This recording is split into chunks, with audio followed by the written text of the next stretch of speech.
Kamu pengen jadi seorang wirausaha, influencer, atau orang paling kaya di dunia, bahkan jadi presiden?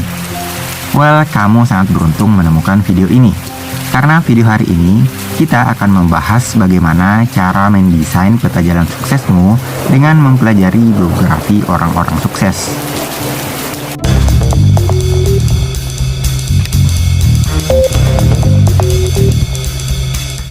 Lalu, kenapa sih harus belajar dari biografi orang-orang sukses?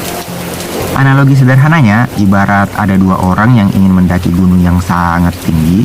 Orang pertama memulai pendakian dengan persiapan sudah belajar dari para pendaki yang sudah pernah berhasil sampai ke puncak gunung. Mulai dari persiapannya, bekal yang harus dibawa, jalur-jalur mana yang harus diambil, maupun yang harus dihindari, dan sebagainya. Sementara orang kedua hanya bermodalkan nekat saja dan langsung mendaki. Kira-kira menurutmu mana di antara kedua orang tersebut yang kemungkinannya akan berhasil atau paling cepat sampai di puncak gunung? Tentu saja orang nomor satu kan? Well, begitu juga teman-teman dengan proses kita meraih sukses dalam hidup. Cara tercepat, paling efisien, dan teraman adalah dengan belajar dari biografi perjalanan orang-orang sukses. Karena mereka sudah pasti mencoba berbagai macam kegagalan yang sayang sekali jika kita juga harus mengulangi kegagalan yang sama. Makanya di channel Ngobi ini playlist yang paling banyak adalah sosok inspiratif, sehingga teman-teman bisa belajar banyak dari kisah perjalanan orang-orang sukses tersebut. Lalu apa-apa aja sih yang perlu diperhatikan dalam mempelajari biografi orang-orang sukses?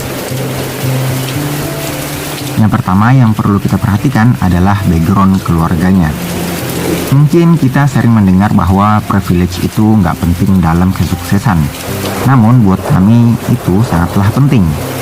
Kami percaya bahwa privilege itu adalah modal awal yang sangat berharga yang nggak semua orang miliki. Ibarat ada dua orang tua nih, yang satu bisa ngasih mobil, sementara yang satu cuma bisa ngasih sepeda.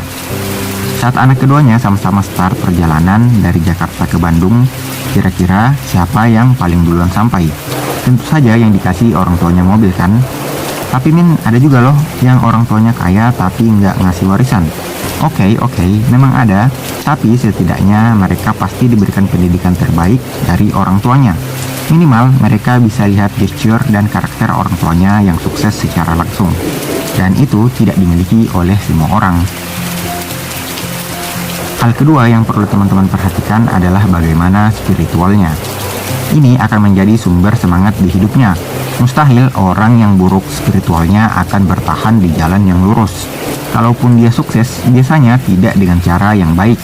Bisa jadi dia curang, korupsi, menipu, atau berkhianat dalam mencapai kesuksesannya. Nah, di sini teman-teman juga perlu mencontoh bagaimana ibadah-ibadahnya, baik itu ibadah wajib maupun ibadah-ibadah sunnah. Contohnya, jika teman-teman ingin menjadi jenderal tentara, ada sosok seperti Jenderal Sudirman, di mana dia selalu menjaga wudhunya, agar saat di medan perang selalu siap untuk sholat. Contoh lain, jika ingin menjadi wirausaha misalnya, ada sosok seperti Sandiaga Uno yang selalu rutin sholat duha di pagi hari, dan masih banyak contoh-contoh lainnya. Selanjutnya, yang ketiga adalah perjalanan intelektualnya. Teman-teman juga perlu menggali lebih jauh lagi apa-apa saja pengetahuan yang dimilikinya, serta di mana saja tempat mendapatkan ilmu tersebut. Baik itu pendidikan formal maupun non-formal, mulai dari di mana dia sekolah, jurusan apa saja yang dia ambil, kursus atau pelatihan yang mereka ikuti, dan sebagainya. Catat semua hal tersebut, gali lebih dalam dengan siapa mereka belajar, siapa-siapa saja sosok gurunya atau orang-orang yang menginspirasinya.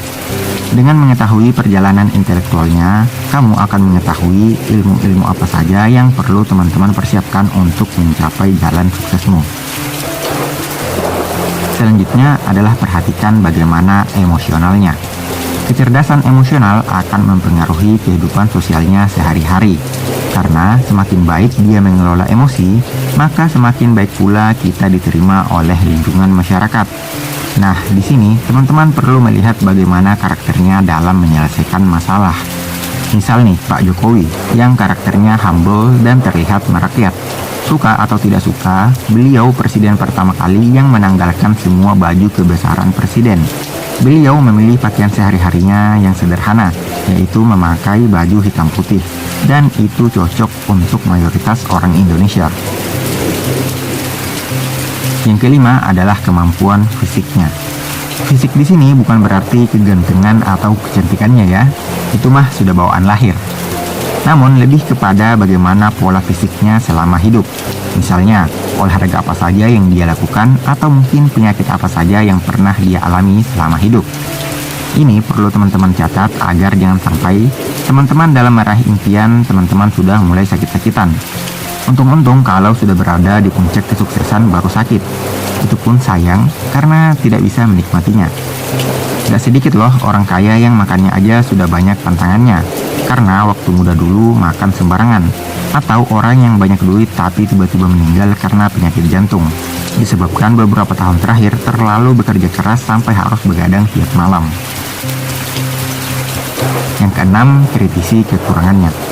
Nah terakhir, kalau teman-teman sudah catat semua mulai dari bagaimana background keluarga, spiritual, intelektual, emosional, dan fisiknya, saatnya untuk memilah mana-mana nih yang kira-kira bisa teman-teman ikuti dan mana yang tidak, serta mana yang kurang dari mereka yang bisa teman-teman perbaiki.